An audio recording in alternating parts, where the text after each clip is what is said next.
Hello दोस्तों। तो electric charge and field के प्रिंसिपल ऑफ सुपरपोजिशन, जी पोजीशन के लिए एन यहाँ पे लगा है ना। मैं आप सभी का स्वागत है। और आज हम देखेंगे मल्टीपल चार्जेस के बीच में फोर्स किस तरह से कैलकुलेट किया जाता है। टू चार्जेस का तो देख चुके, जब दो पॉइंट चार्जेस होते हैं तो उनके बीच में कूलम्ब्स लॉ वैलिड होता है। जब दो से ज्यादा चार्जेस होते हैं तो उनमें भी कूलम्ब्स लॉ ही वैलिड होता है, लेकिन बस थोड़ा वेक्टर फॉर्म हो गई फोर्स की तो ऐड करना, मतलब अध्यारोपण सुपरपोजिशन सीख जाएंगे अभी आराम से। आप तो कोई इंटेलिजेंट, तो यानी कि मैं इसको ऐसे भी लिख सकता हूँ ना, प्रिंसिपल ऑफ सुपरपोजिशन को फोर्स बिटवीन मल्टीपल चार्जेस,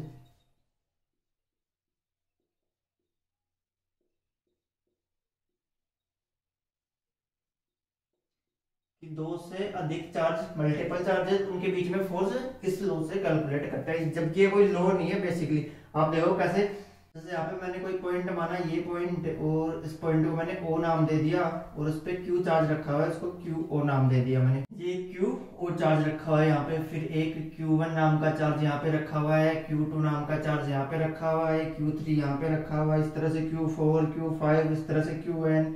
काफी चार्जेस रखे हुए हैं, मैं जितने मर्जी उतने ले सकता हूँ। टाइम पास थोड़े करें यहाँ पे, एक दो तीन चार पाँच छह सात आठ पूरे 100 तक काउंट कर लेते हैं, फिर शुरू करते हैं वापस लिखना वहां तक, ताकि यहीं पे खत्म हो जाए काम। फिर आपको भी उस चीज में ज्यादा बढ़िया मजा आता है जब टाइम पास हो रहा होता है। तो इस पे क्या होगा, फोर्स जब इस क्यू पे, एक तो क्यू वन फोर्स लगा रहा होगा, क्यू टू फोर्स लगा रहा है, क्यू थ्री क्यू फोर सब इस पे क्यू पे फोर्स लगा रहे होंगे यानी बस उन सब का जो एडिशन है वही सुपरपोजिशन कहलाता है। यानी कि इसमें एफ क्या हो गया, मैं एफ ओ निकालू, नेट ओ कितना होगा, vector F one plus vector F two plus vector F three, इस तरह से डैश डैश मैंने जितने भी मान रखे हैं वेक्टर एफ एन। ये होता है लॉ ऑफ सुपरपोजिशन, या इसे एफ नेट बोल दूं मैं। ओ के ऊपर कितना एफ नेट लग रहा है। अब चूंकि ये ऐसे नहीं कि यहाँ पे ये दो न्यूटन का फोर्स लगा रहे हैं चार का, इसमें डायरेक्शन भी देखनी होगी अपने को। क्यों? क्योंकि फोर्स एक वेक्टर क्वांटिटी है। मान लो कि ये इस पे इधर फोर्स लगा रहा है और ये इस पे इधर फोर्स लगा रहा है, और अपन डायरेक्ट जोड़ रहे हैं, ऐसा नहीं होगा। मैं इस Q1 को नेगेटिव कर दूं, Q2 को पॉजिटिव कर दूं, इसको फिर नेगेटिव, इसको फिर पॉजिटिव कर दूं, इस तरह से, तो क्या होगा, Q1 खुद की ओर, यानी कि Q1 इस पे अपनी ओर फोर्स लगाएगा, Q1 इस पे अपनी ओर फोर्स लगाएगा, Q2 अपने से दूर यानी कि इस डायरेक्शन में Q2 फोर्स लगाएगा, Q3 अपनी ओर फोर्स लगाएगा इस तरह से, और Q4 अपने से दूर इस तरह से Q4 ये फोर्स लगाएगा। यदि यहाँ पे डिस्टेंस सेम होती तो इस पे नेट फोर्स कितना हो जाता, जीरो, क्योंकि इससे ये कैंसिल आउट और इससे ये कैंसिल आउट। अब देखते हैं इस पे, ये तो था, आप समझते हैं और बढ़िया समझाएं, क्वेश्चन जब करते रहेंगे तो बढ़िया समझ में आएगा। जैसे एक लल्लू सा सवाल देखते हैं, यहीं से शुरुआत करते हैं अपनी। जीरो से हीरो बनना है या फिर हीरो से जीरो। यहाँ पे दो पॉइंट चार्ज, एक तो ए पे रखा हुआ है और एक बी पे रखा हुआ है, और मैं बीच में किसी तीसरे पॉइंट चार्ज को यहाँ पे सी पोजीशन पे ही रख रहा हूँ। इस पोजीशन पे मैं किसी और पॉइंट चार्ज को रख रहा हूँ, इतना बड़ा नहीं है वो, इन्हीं के साइज का कंपेयर पॉइंट चार्ज मान सकते हैं। तो यहाँ पे इसका ए बी और सी, यहाँ पे फिर कितने हो गए, तीन चार्जेस हो गए मेरे पास। अब मैं पूछ रहा हूँ कि इस सी पे नेट चार्ज, नेट फोर्स कितना होगा, सी पे नेट फोर्स कितना होगा। यदि ए पे क्यू चार्ज, बी पे भी क्यू चार्ज, और मैंने तीसरा भी क्यू चार्ज यहाँ पे रख दिया, फिर ए पे नेट फोर्स कितना होगा वही। अब लगाओ यहाँ से दिमाग, इसका हल देखते हैं क्या होगा। ये क्यू यहाँ पे रखा हुआ है, फिर ये दूसरा क्यू यहाँ पे रखा हुआ है, और फिर ये तीसरा क्यू यहाँ पे रखा हुआ है। मैं इस लेंथ को आर मान लूं, यानी कि ए से बी के बीच की लेंथ मैंने आर मान ली, ए टू बी, ये लेंथ मैंने पूरी आर मान ली। तो ए से सी कितनी हो जाएगी, आर बाई टू, क्योंकि ये मिड पॉइंट पे बताया है। तो ए से सी कितनी हो जाएगी, आर बाई टू, और बी से सी कितनी हो जाएगी पता ही नहीं, वो भी आर बाई टू हो जाएगी, तो दोनों आर बाई टू। अब R by two, R by two, ये इतना फोर्स। अब हमने क्या, दो चार्जेस दे रखे हैं, चार्जेस डिस्टेंस पता है, और वैक्यूम में इनकेस जब तक कुछ बोला नहीं जाए तो अपन वैक्यूम में लेते हैं तो फोर्स निकल जाएगा, यानी कि सी पे एफ सी। इसके कारण ये तो एक तो ए वाले पॉइंट के कारण और एक बी वाले पॉइंट के कारण, ये करते हैं। अभी अभी वहां पे जो लिखा था यहीं पे देखो, वो लिख रखा था, पीछे करके देख लो क्या लिखा था वो वहां पे, उसमें लिखा था ना कि F1 plus F2 plus dot dot dot dot Fn। उसी तरह से वेक्टर Fa प्लस इस पे इतने फोर्स लगा रहे होंगे प्लस वेक्टर Fb कि वेक्टर Fc F पे लगने वाला resultant force Fa plus Fb के इक्वल होगा, vector Fa plus vector Fb के इक्वल होगा। अब देखो जब तक यहाँ पे अपने को सिमिलर बताया गया, यानी यहाँ पे तीनों पॉजिटिव चार्जेस हैं, यहाँ पे तीनों पॉजिटिव चार्जेस हैं, तो ए वाला क्या करेगा, इसे रिपल सी वाले पे इधर ही फोर्स लगाएगा ना, ये मान लो एफ ए इतना फोर्स लगा रहा है, तो बी वाला भी पॉजिटिव और ये भी पॉजिटिव, तो बी वाला भी इधर फोर्स लगाएगा, कौन सा, एफ बी, डायरेक्शन में अपोजिट, डायरेक्शन में अपोजिट। अब दो वेक्टर्स की तरह इनको ऐड कर दो, जब यहाँ पे ये एक वेक्टर ए और एक वेक्टर बी, सॉरी यहाँ पे ये बी ले लो, कंफ्यूजन नहीं, और यहाँ पे ए ले लो, इसी तरह से तो है ए और बी, दो वेक्टर लेंगे 180 डिग्री पे डायरेक्टली माइनस हो जाता है या नहीं आता है ना, थोड़ा बहुत कंसेप्ट तो आता है ना वेक्टर्स एडिशन का सब्ट्रैक्शन का, नहीं आता तो फिर वीडियो देख लो, वो भी सीखना होगा, वो तो बेसिक है ना, बेसिक फिजिक्स में बताया गया है।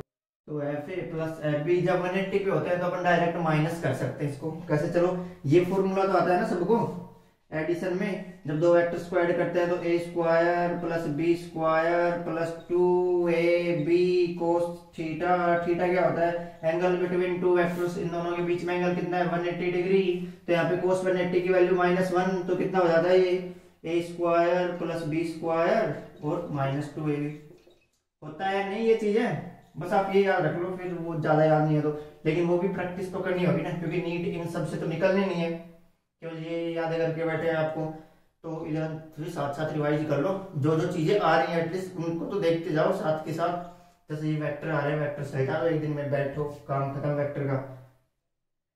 तो ये एडिशन इस तरह से होगा, यानी कि अब दो वेक्टर्स को ऐड करने का तरीका ये है बस, तो F C equal to F A की वैल्यू कितनी हो जाएगी, वेक्टर एफ ए के क्यू स्क्वायर, ये भी क्यू ये भी क्यू ये भी क्यू ये भी क्यू, Q1 Q2 के Q1 Q2 upon R square करते हैं, तो बीच में डिस्टेंस कितनी R square by 4, R by 2 का स्क्वायर ये हो गया, प्लस अब ये देखो एक वाला इधर लग रहा है और बी वाला इधर, दोनों में डायरेक्शन 180 पे माइनस होते हैं, डायरेक्ट इनको a माइनस बी भी तो कर ही सकते हैं, ये लो अब माइनस का सिंबल आ जाएगा, फिर यहाँ पे प्लस हटेगी, क्यों, क्योंकि ये 180 पे वेक्टर माइनस होते हैं, तो फिर वही के क्यू स्क्वायर, अब इन दोनों के बीच में कितना फोर्स लग रहा होगा, के तो होता है के Q1 Q2 upon R square, यही तो होता है, अब Q1 ये रहा Q2 ये रहा, बीच के distance r by 2 upon R square by 4 cancel out, यानी कि एफ सी पे नेट फोर्स कितना आएगा 0, इस सी वाले पे कोई फोर्स नहीं लग रहा होगा, जबकि अपन देखें तो इसे एफ ए फोर्स इधर लग रहा है, लेकिन एफ बी फोर्स इधर लग रहा है, दोनों एक दूसरे को कैंसिल आउट कर रहे हैं, तो नेट फोर्स 0।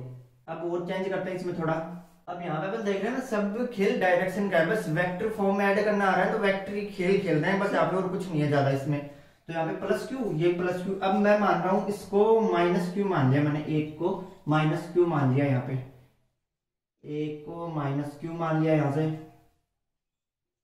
किया मैंने, तो अब इस पे ए वाला इस सी पे, अब पूछ रहा हूँ एफ सी पे नेट चार्ज कितना होगा, जब ये प्लस में ये माइनस में, यहाँ पे भी चलो माइनस कर दिया, बताओ ये कर दो फटाफट, हो जाए तो बता देना, चिल्ला के बताना जोर से, मुझे भी समझाए।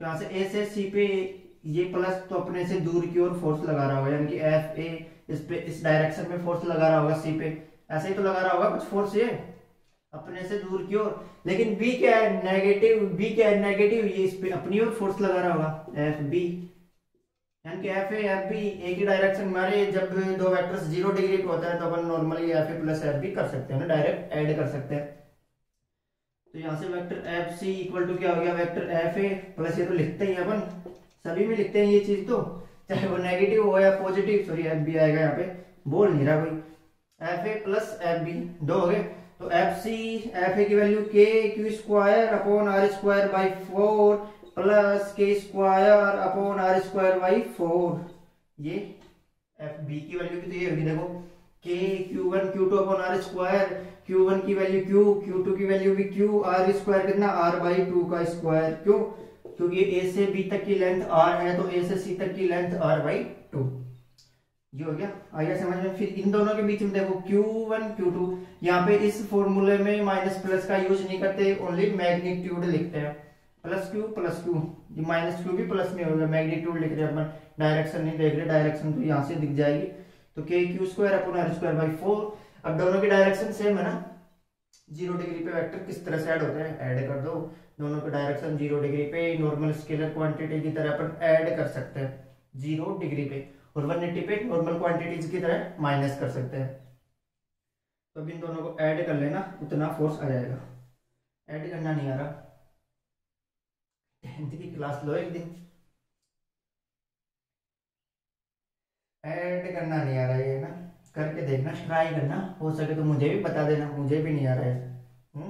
तो आपको समझ में आया कि जब दो से ज्यादा चार्जेस होते हैं तो उनके बीच में फोर्स किस तरह से कैलकुलेट करते हैं। चलो समझ में आया, तो फिर यहाँ पे देखते हैं क्वेश्चंस, बढ़िया बढ़िया, ताकि दिमाग खुल जाए आपका, गलत ना हो बोर्ड एग्जाम में आपका कोई भी क्वेश्चन।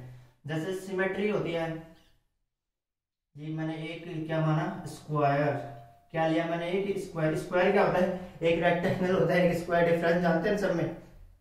रेक्टेंगल में क्या होते हैं, आमने सामने की साइड्स इक्वल होती है, ये दोनों इक्वल होती हैं, लेकिन स्क्वायर में चारों साइड इक्वल होती हैं।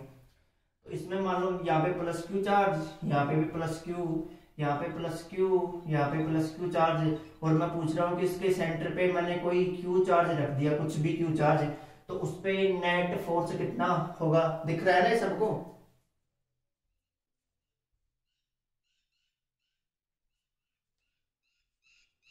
तो इसको बड़ा कर लेते हैं, थोड़ा जूम कर लेते हैं, अभी दिख नहीं रहा, मोटे लिख देते हैं ना। तो ये देखो इस तरह से एक स्क्वायर लिया मैंने, ये स्क्वायर सा लग रहा है ना, इस पे या इस कोने पे प्लस क्यू, इस कोने पे भी प्लस क्यू, इस कोने पे भी प्लस क्यू, इस कोने पे भी प्लस क्यू चार्ज, और मैंने इसके सेंटर पे एक क्यू नाम का चार्ज रख दिया, एक क्यू नाम का चार्ज मैंने इसके सेंटर पे रख दिया। अब मैं पूछ रहा हूँ कि इस क्यू पे नेट फोर्स कितना होगा, बता दो फटाफट कितना होगा। अब देखो इसका सेंटर कुछ ऐसे होगा, इस पॉइंट पे प्लस क्यू वाला, ये वाला ऐसे मान लो, इनको नाम दे दो ए बी सी डी, कुछ भी नाम दे दिया मैंने, A B C D F G H I, 26 में से 4 पे नाम दे दिया मैंने इस पे। तो सबसे पहले ए वाला पॉजिटिव, यानी कि इस पे इस डायरेक्शन में फोर्स लगा रहा होगा, एफ ए इस डायरेक्शन में फोर्स लगा रहा होगा। फिर बी वाला अपने से दूर की ओर, यानी कि एफ बी इस पे इस डायरेक्शन में फोर्स लगा रहा होगा। फिर आगे सी पे, सी अपने से दूर, क्योंकि ये भी पॉजिटिव है, तो इस पे एफ सी इधर फोर्स लगा रहा होगा। फिर डी वाला पॉजिटिव, यानी कि इस पे इस तरह से फोर्स लगा रहा होगा, एफ डी। इस पे 4 फोर्सेस वर्क कर रहे हैं एक पॉइंट पे, ये पॉइंट मैंने लिया, और इस पे एक 4 फोर्सेस कुछ इस तरह से लग रहे हैं। अब इन फोर्स का डायरेक्शन तो देख ली मैंने, कुछ इस तरह से है, लेकिन क्या मैं इनकी, ये देखो एफ ए था, ये एफ बी था, ये एफ सी था, और ये एफ डी था, वही लिखा है मैंने, इसको यहां से उठा के यहाँ पे रख दिया। अब इनकी डायरेक्शन तो दिख गई अपने को। अब मैग्नीट्यूड भी देख लें, यदि मैग्नीट्यूड सेम होगा, एफ ए और एफ सी का मैग्नीट्यूड सेम, तो एक दूसरे को कैंसिल आउट कर देंगे, क्योंकि अपोजिट डायरेक्शन में 0 हो जाएगा, और इस डायरेक्शन में 0 होगा। फिर एफ बी और एफ डी का मैग्नीट्यूड सेम होगा, तो ये दोनों कैंसिल आउट कर देंगे, तो भी 0 होगा। तो देखते हैं अब फोर्स का मैग्नीट्यूड कैसे देखते हैं, एफ ए देखते हैं। सबसे पहले क्या होगा, के Q1 की वैल्यू Q, Q1 की वैल्यू Q, Q2 की वैल्यू Q, के क्यू बाई आर स्क्वायर। अब यहां से R कितनी होगी, ये सोच में पड़ गई, यहां से देखो इस तरह से R निकालनी है ना मेरे को, कैसे निकलेगी R, देखो ये क्या हो गया, इसका एक विकर्ण बन गया, डायगोनल है इसका एक, ए सी क्या हो गया, A B C D square का एक डायगोनल है ए सी, तो इसमें ये कितना 90 होता है, तो मैं इस पे पाइथागोरस थ्योरम का यूज कर सकता हूँ। तो यहाँ से कितना आ जाएगा, ये L मान ली मैंने, ये L मान ली, तो ये कितनी आ जाएगी, L square plus L square equal to hypotenuse का स्क्वायर, तो हाइपोटेनियस इक्वल टू क्या आ गया, √2L आ जाएगा ये। जब ये √2L, ये पूरी लेंथ √2L है ना, तो ठीक इसी प्रकार बी और डी वाली भी √2L ही होगी या नहीं, बी और डी वाली भी √2L ही होगी, ये भी √2L, यहां से यहां तक। अब इसके बीच में स्क्वायर तो बीच में होता है ना, स्क्वायर का सेंटर तो बीच में होगा, तो ये कितनी होगी, √2l/2, यानी कि l/√2, इसके बीच में भी l/√2, इन दोनों के बीच में l/√2, इन दोनों के बीच में भी l/√2। क्यों? क्योंकि ये पूरी लेंथ कितनी है, ए से सी तक की लेंथ है मेरे पास l√2, तो ए से ओ पॉइंट मान रहा हूं, ए से ओ पॉइंट की l√2l/2, उसकी आधी तो होगी, आधी के लिए /2 का यूज करते हैं हाफ करने के लिए किसी भी चीज में, पता है इतना लो। तो इस पे के क्यू क्यू अपॉन कितना आ गया, l² अपॉन√2, यहाँ पे होता है ऊपर जाता √2 का स्क्वायर, 2 हो गया। चलो एफ ए के कारण फोर्स ये आ गया, एफ ए के कारण फोर्स ये मिल गया। अब देखोगे एफ बी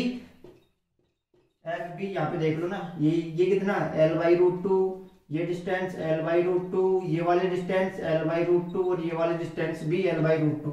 यहाँ पे क्यू चार्ज, यहाँ पे भी क्यू चार्ज, यहाँ पे भी क्यू चार्ज, यहाँ पे भी क्यू चार्ज, और यहाँ पे प्लस क्यू या कुछ भी क्यू चार्ज मान लो, जेड़ा मर्जी कुछ भी कर लो अपना, वो क्यू चार्ज हो गया यहाँ पे।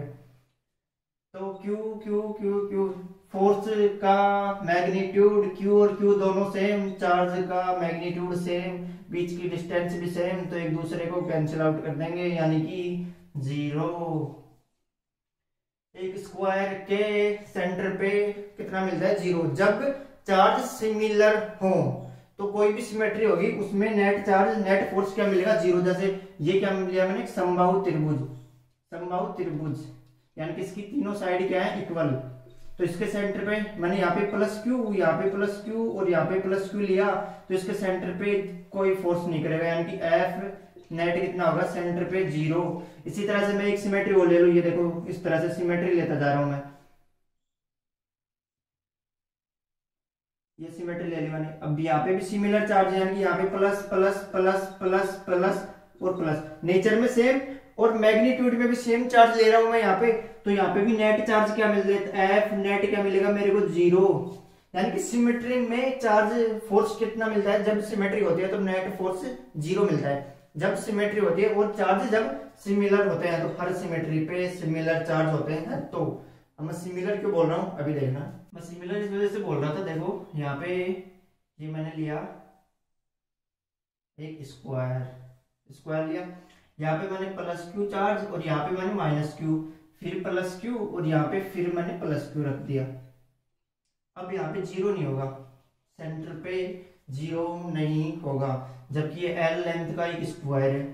अब 0 क्यों नहीं होगा, देखोगे आप, ये वाला इस पे कुछ इधर की ओर फोर्स लगा रहा होगा, ये वाला इधर फोर्स लगा रहा होगा, चलो इन दोनों के कारण तो एक दूसरे का कितना हो गया, 0। ये दोनों तो कैंसिल आउट कर दिए। अब ये प्लस वाला इस पे इधर की ओर फोर्स लगा रहा होगा, और ये माइनस वाला भी तो अपनी ओर ही फोर्स लगा रहा होगा, प्लस वाला इधर, माइनस वाला भी इधर फोर्स लगा रहा है, इस पे नेट फोर्स 0 कहाँ हुआ, नहीं हुआ ना। जब यदि ये भी प्लस होता तो ये इधर फोर्स लगाता, इसको छोड़ के, तो ये 0 हो जाता उस केस में। यदि सिमेट्री में चार्ज सिमिलर है तब 0 होता है, यदि कोई भी बाई चांस एक चार्ज मैंने नेगेटिव कर दिया या नेचर में अपोजिट कर दिया तो 0 नहीं होगा, याद कर लो ये बात। हाँ, यदि मैं सिमेट्री में चार्ज को चेंज कर रहा हूँ, जैसे चार्ज भी मैंने सिमेट्री में ही चेंज किए, जैसे ये वाला प्लस क्यू तो ये मैंने माइनस क्यू किया, फिर ये प्लस क्यू, फिर ये मैंने माइनस क्यू कर दिया। अब देखो, अब 0 हो जाएगा आराम से। देखो ये प्लस वाला इस पे इधर फोर्स लगा रहा होगा, ये प्लस वाला इस पे इधर फोर्स लगा रहा होगा, magnitude same, distance same, direction opposite, तो ये दोनों एक दूसरे को कैंसिल आउट कर दिए। अब माइनस वाला, ये वाला अपनी ओर फोर्स लगा रहा होगा और ये माइनस वाला अपनी ओर फोर्स लगा रहा होगा, तो ये वाला फिर 0, तो यानी कि चार्ज 0। तो आपको देखना आ गया चार्ज कैसे देखते हैं, 0 कब होता है, 0 कब नहीं होगा, डायरेक्शन से देखते हैं सब चीजें। अब एक बड़ा क्वेश्चन कर ले, फिर चलो उस पे करते हैं question.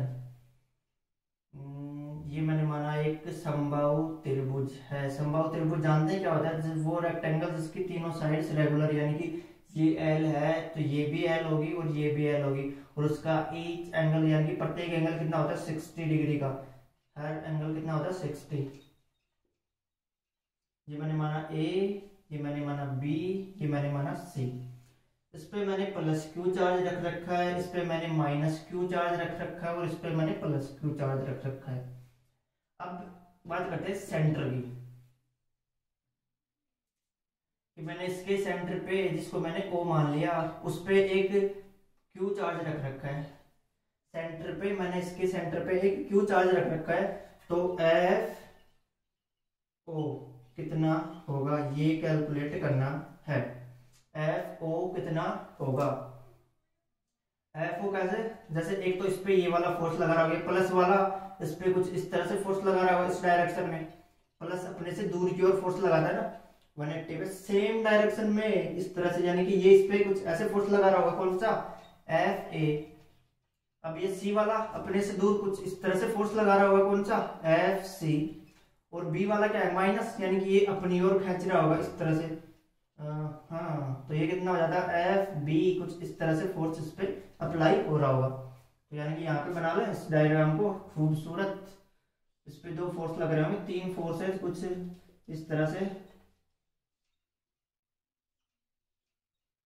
F C, F A और ये वाला एफ बी।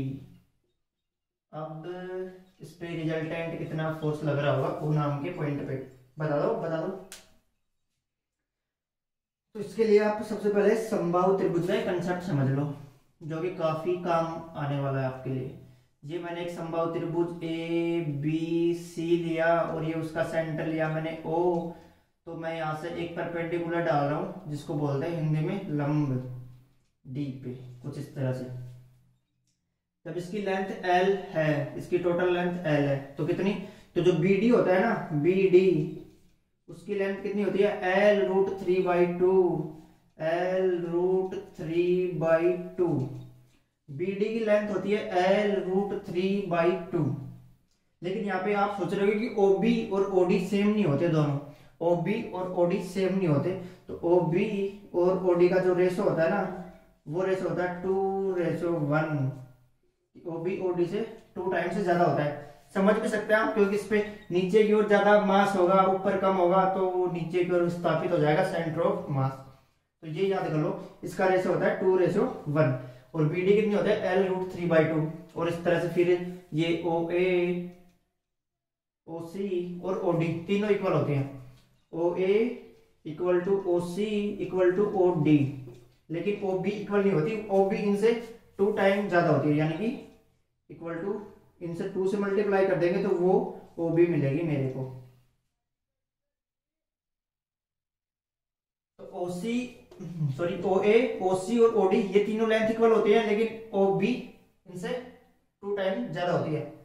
तो ये आप दिमाग में बैठा लो एक चीज, समबाहु त्रिभुज जहीं पे भी आए, जहां भी आए, ये कंसेप्ट लगा देना कितना होता है, क्योंकि यहाँ पे अटक जाते हैं, फिर यही निकालने में अटक जाता है, फिर आगे क्वेश्चन तो कर ही नहीं पाते। तो नोट कर लिया सबने ये, कर लो। तो यहाँ से 3 फोर्स लग रहे होंगे इस पे, एक तो एफ ए, एक एफ बी और तीसरा एफ सी। ये फोर्स लगा रहे हैं। एफ ए का मैग्नीट्यूड क्या होगा, डायरेक्शन तो चलो ये देख ली, मैग्नीट्यूड क्या होगा, के, Q1 की वैल्यू Q, Q2 की value capital Q, K Q1 Q2 upon R square, upon R square. ये आर कितना होता है, ये आर कितना होगा, ये आर कितना होगा, मैंने बताया था अभी, क्या पूरा कितना होता है एल रूट 3/2। बी डी कितना होता है, यहाँ से बी और डी यहाँ तक की हाइट कितनी होती है, एल रूट 3/2, और एल रूट 3/2 का 2:1, जो 1 वाला पार्ट होता है वो। तो ये कैसे निकालेंगे, ओ बी कैसे निकालेंगे अपन, एल रूट 3, यानी कि इसका 1 पार्ट है 3 में से, तो ये कितना हो गया एल बाई कितना 2√3। तो ये डिस्टेंस कितनी मिल गई मेरे को, L/2√3 का स्क्वायर। एक ट्राइंगल में ये L/2√3, और ये कितनी होती है L/√3। OB कितनी होगी L/√3, हो गया नहीं, OB L/√3। क्यों, देखो OB की वैल्यू कितनी आएगी L/√3, और OA OB OA OC OD वो सब क्या होते हैं, इसके आधे होते हैं ना, यानी कि इसका आधा L/2√3 हो गया काम। तो OB मेरे पास कितना, OB बी वाला कितना फोर्स लगा रहा होगा इस पे, यहाँ पे देख लेते हैं ना, K Q अपॉन मैग्नीट्यूड तो सेम है, डायरेक्शन अपोजिट, लेकिन यहाँ पे डायरेक्शन का यूज नहीं करते अपन। आर स्क्वायर कितना, OB का स्क्वायर कितना है L/√3 का स्क्वायर। तो इसी प्रकार एफ सी कितना लगा रहा होगा, सी वाला जितनी ये डिस्टेंस होती है उतनी तो ये डिस्टेंस होती है, यानी कि ओ ए ओ सी और ओ डी इक्वल होते हैं तीनों बताया है। तो एफ सी कितना लगा है, के Q Q upon L by 2√3 का होल स्क्वायर। सेम इसके इतना लगा है क्योंकि फोर्स का मैग्नीट्यूड, क्योंकि यहाँ पे दोनों चार्जेस क्यू, यहाँ पे एक कैपिटल क्यू, इस पे भी कैपिटल क्यू, यहाँ पे एक स्मॉल क्यू, यहाँ पे भी स्मॉल क्यू। चार्ज का मैग्नीट्यूड सेम, डिस्टेंस सेम, तो फोर्स का मैग्नीट्यूड भी सेम। तो मैं यहाँ से ऐसे लिख सकता हूँ क्या, F A equal to vector F C equal to K Q Q upon L square by कितना इंटू 3, यानी कि इसका मैग्नीट्यूड कितना मिल गया, F A equal to F C equal to ये कितना हो गया 12 K Q Q upon L square, 12 K Q upon L square, ये मिल गया एफ ए एफ सी का मैग्नीट्यूड। इसी तरह इसका मैग्नीट्यूड कितना मिल जाएगा, एफ बी का के Q Q upon L square और √3 का स्क्वायर 3, ये मिल गया कितना एफ सी एफ बी। इस पे देखो इतना फोर्स ऊपर लग रहा होगा कितना 3 के Q Q upon L square, और इस डायरेक्शन में कितना फोर्स लग रहा होगा 12 K Q Q upon L square, इस डायरेक्शन में भी 12 K Q Q upon L square. इस पे कुछ इस तरह से फोर्स लग रहे होंगे, निकाल लिया, इसको मिटा देते हैं हम। तो ये 3 वेक्टर हो गए, इस तरह से 3 वेक्टर का एडिशन करना है। ये एंगल कितना हो जाएगा 120, इन दोनों के बीच में एंगल कितना होगा 120 तो होगा। कैसे, ये देखो ये वाला कितना बच गया 60 पे होते हैं, ये बना लेते हैं यहाँ पे एक नया समबाहु त्रिभुज, इस तरह से है। ये पूरा एंगल 60 होता है तो ये वाला कितना हो गया 30, ये वाला पूरा 60 होता है तो ये वाला कितना हो गया 30, हाफ वाला बात कर रहा हूँ इसकी। ये 30 ये 30 60, और एक ट्रायंगल में मैक्सिमम कितना हो सकता है 180, तो यानी कि ये वाला कितना बच गया 120, ये वाला 120 बच गया। तो इस तरह से ये 120 है तो इन दोनों के बीच में भी तो 120 आएगा, तो यहाँ से एंगल कितना आया इनके बीच में 120 डिग्री। अब 120 डिग्री फोर्स में क्या हो गया, magnitude same 120 degree, magnitude same है। जब दो वेक्टर्स का मैग्नीट्यूड सेम होता है तो अपन उन्हें डायरेक्ट किस प्रकार से एफ नेट निकालना हो रहा है, यानी कि एफ नेट निकालेंगे इन दोनों का, F A plus F C plus F A का निकालेंगे तो वो कितना आ जाएगा F net equal to F C, यानी कि 2f cos थीटा बाई 2। ये कर देते हैं, जब दो वेक्टर्स का मैग्नीट्यूड सेम होता है तो उन्हें इस तरह से ऐड कर देते हैं, इसी तरह से करते हैं। तो यहाँ पे 2f की वैल्यू f और f सी में कुछ भी पुट कर दो, मैं कर रहा हूँ यहाँ पे 12 K Q upon L square into cos 120 by 2, cos theta by 2 यानी कि कोस 120 बाई 2, यानी कि कोस 60 कितना होता है जितना साइन 30 होता है, यानी कि 1/2, ये आ गया 1/2, यानी कि इससे ये कैंसिल आउट हो गया। तो यानी कि इन दोनों का resultant 2kq upon L square, ये इन दोनों का रिजल्टेंट आ गया, जो कि किस डायरेक्शन में मिलेगा, इस डायरेक्शन में 60 डिग्री पे, इस डायरेक्शन में इन दोनों का रिजल्टेंट आ गया। अब मैं इसको मिटा देता हूँ यहाँ से, ये लो, इसको भी मिटा दिया मैंने यहाँ से, ये लो। अब जो एक फोर्स तो इस पे ये वाला लग रहा है और एक फोर्स एफ बी वाला लग रहा है और एक एफ सी और ए के कारण जितना एफ ए सी का इतना लग रहा है और एफ बी का इतना लग रहा है, और दोनों 0 डिग्री पे ऐड हो जाएंगे नॉर्मली वेक्टर्स, यानी कि एफ ओ पे कितना लगेगा 3kq upon L square plus 12kq upon L square, L square common ले लिया मैंने, यानी कि 15kq अपॉन एल स्क्वायर, ये लगेगा एफ ओ पे, रिजल्टेंट फोर्स इतना लगेगा। तो ये था एक बढ़िया क्वेश्चन, बढ़िया था, इसमें समझना क्या था, कुछ नहीं, बस फोर्स की वेक्टर आ गए तो आप इजीली कर सकते हैं इस क्वेश्चन को फटाफट। तो इस क्वेश्चन में हमने क्या सीखा और भी इसके साथ कि जब दो समबाहु त्रिभुज, जब समबाहु त्रिभुज होता है तो उनके बीच में एंगल कितना होगा और उनमें जो परपेंडिकुलर हाइट होती है वो कितनी होती है, हाइट को कैसे डिनोट करते हैं, कैसे ये हाइट निकाल सकते हैं, ये काम की चीज बताई वहां पे वो लिख ली होगी सबने। तो अब देखा इस पे इस तरह से क्वेश्चन बन सकते हैं। जब सिमेट्री होती है तो सिमिलर चार्जेस के लिए नेट फोर्स 0 होता है एट सेंटर। अब इसमें एक और देखते हो इनफाइनाइट टर्म्स के लिए, वो भी देख लेते हैं। जैसे इनफाइनाइट टर्म्स का क्वेश्चन देख रहे हैं तो अपने पास क्या होता है, जैसे एक ग्राफ ले रहे होते हैं अपन क्वाड्रेटिक इक्वेशन में, 10th का ये है, इसमें 10th तो पढ़ी नहीं ढंग से, पास हो गया बस। तो ये देखो क्यू चार्ज यहाँ पे एट ओरिजिन पे ये क्यू नाम का चार्ज रखा हुआ है। फिर इससे आर डिस्टेंस पे एक चार्ज रखा हुआ है, फिर इससे 2r डिस्टेंस पे, फिर इससे 4r डिस्टेंस पे। इस तरह से इस पे चार्ज रखे हुए हैं। 1r 2r 4r इस तरह से सेम डिस्टेंस पे इस पे चार्ज रखे हुए हैं, जो कि n टर्म्स बन रहे हैं इस पे। यानी कि पहले r पे, फिर 2r पे, फिर 4r पे, फिर 8r पे, फिर 16r पे, इस तरह से रखे हुए हैं। तो q चार्ज रखे हैं, चार्ज सेम है, q q q और ये q n वाला चार्ज हो गया। तो फिर पूछ रहा है कि एफ नेट कितना होगा ओ पॉइंट पे, कि ओरिजिन वाले पे कितना फोर्स लग रहा होगा। वही क्या सुपरपोजिशन अध्यारोपण का सिद्धांत लगाते हैं। तो एफ नेट क्या होगा, F1 plus F2 plus F3 ऐसे डॉट डॉट डॉट करते करते करते Fn, इसी तरह से होगा। फिर इस तरह से फोर्स लग रहा होगा इस पे, नेट ये निकालेंगे। अब यहाँ पे F1 कितना हो गया K, F1 कितना हो गया K, Q1 की वैल्यू Q, Q2 की वैल्यू भी Q, दोनों की वैल्यू Q दे रखी है, Q1 Q2 Q। तो KQ square upon R square, बीच में डिस्टेंस कितनी है R। फिर F2 कितना हो गया KQ स्क्वायर अपॉन बीच में डिस्टेंस कितनी है इनके बीच में 2R, यहाँ से यहाँ तक की डिस्टेंस कितनी 2R, ये R, फिर इस तरह से ये 4R। तो ये कितना आ गया 2R का स्क्वायर कर दो, फिर मैं यहाँ से 2R का स्क्वायर कितना होता है 4R स्क्वायर। फिर इसी तरह से F3 कितना लग रहा है KQ स्क्वायर अपॉन ये कितना हो गया 16R स्क्वायर। फिर इस तरह से डॉट डॉट डॉट F यानी कि KQ square upon RN square, ये बन रहा होगा कि इनफाइनाइट टर्म्स इतने होंगे इसमें। अब ये अपन ध्यान से देख, तो ये क्या, यानी कि मैं यहाँ से KQ square upon R square सब में कॉमन ले लूँ तो क्या बच जाएगा मेरे पास, यहाँ पे 1 प्लस यहाँ पे 1/4 प्लस यहाँ पे 1/16 ऐसे dot dot dot 1/RN square, कुछ ये बच जाएगा मेरे पास। तो मैं KQ स्क्वायर इस सीरीज में कॉमन ले लिया मैंने, तो यही बचेगा। तो अब ये क्या बन गया, एक यहाँ पे लिख लेते हैं ना, इस तरह से इसको मिटा लेते हैं।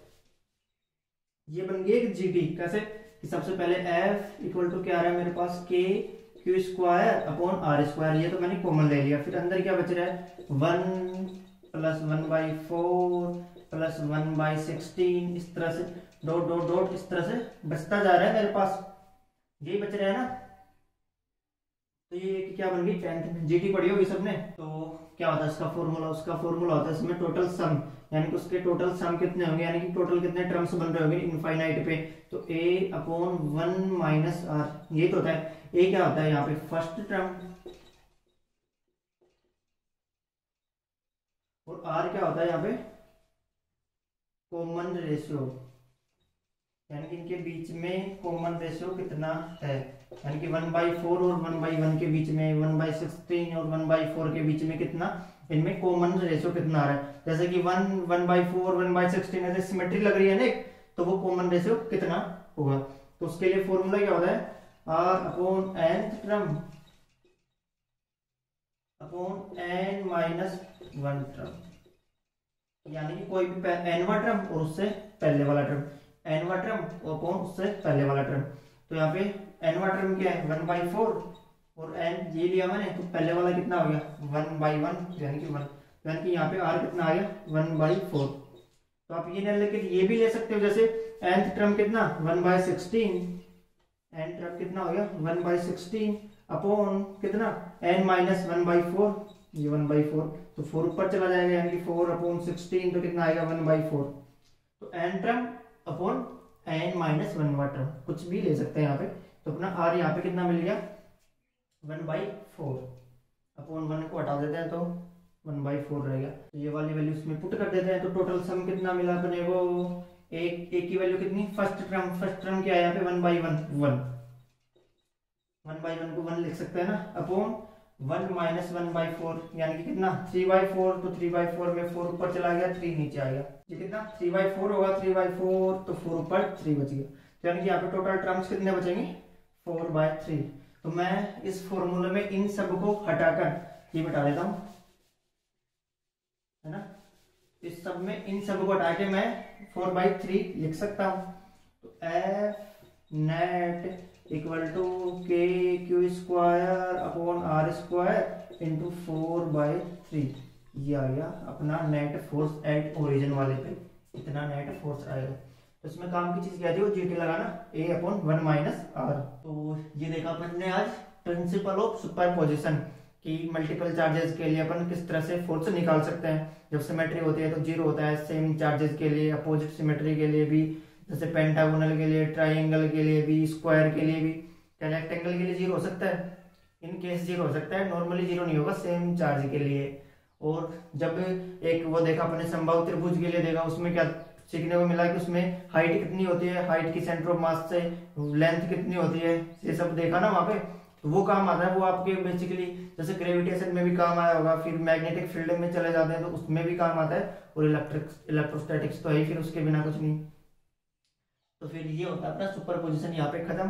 फिर मिलते हैं नेक्स्ट वीडियो में इलेक्ट्रिक फील्ड के साथ में।